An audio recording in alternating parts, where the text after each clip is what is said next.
တိထားရန်သတင်းနီပေါ်အာဖဂန်နစ္စတန်ပါကစ္စတန်မြန်မာအိန္ဒိယတာဂျီကစ္စတန်ကာဂျစ္စတန်နိုင်ငံများတွင်လာမည့်9ရက်မှ9ရက်အတွင်းဧပြီ19မှ29ရက်အတွင်းအင်အားပြင်းထန်သောငလျင်တစ်ခုဖြစ်ပေါ်နိုင်သည်ဟုသုတေသနအရခန့်မှန်းထားပြီးအိန္ဒိယဘင်္ဂလားဒေ့ရှ်မြန်မာထိုင်းဘူတန်နိုင်ငံများတွင်လည်းအလက်စားမှအင်အားပြင်းသောငလျင်များခန်းစားရနိုင်သည်ဟုသိရသည်သို့သောဤခန့်မှန်းချက်သည်အတည်ပြုပြီးသည့်သတင်းမဟုတ်သေးဘဲငလျင်ဖြစ်ပေါ်နိုင်သည်ဖြစ်စေမဖြစ်ပေါ်နိုင်သည်ဖြစ်စေဖြစ်နိုင်ခြေရှိကြောင်း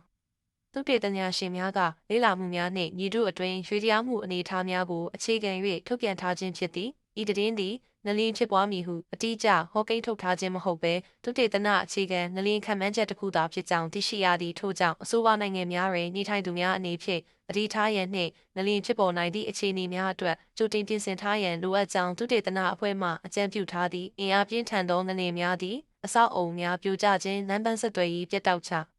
အင်းနှင့်လူပေါင်းများစွာထိခိုက်ဒဏ်ရာရခြင်းများဖြစ်ပေါ်စေနိုင်သည့်အတွက်ကြိုတင်သတိပေးချက်များကိုလိုက်နာရန်အရေးကြီးသည်ဤသုတေသနသည်နေ့စဉ်ကလေးသတင်းများမှထုတ်ပြန်ထားခြင်းဖြစ်ပြီးပြည်သူများအနေဖြင့်ယုံကြည်စိတ်ချရသောသတင်းရင်းမြစ်များမှအချက်အလက်များကိုလိုက်နာကြရန်တိုက်တွန်းထားသည်အနာဂတ်တွင်ငလျင်ဖြစ်ပေါ်မှုဖြစ်နိုင်ခြင်းနှင့်ပတ်သက်၍နောက်ထပ်အချက်အလက်များထွက်ပေါ်လာပါကထပ်မံအသိပေးသောမည်ဖြစ်ကြောင်းသိရသည်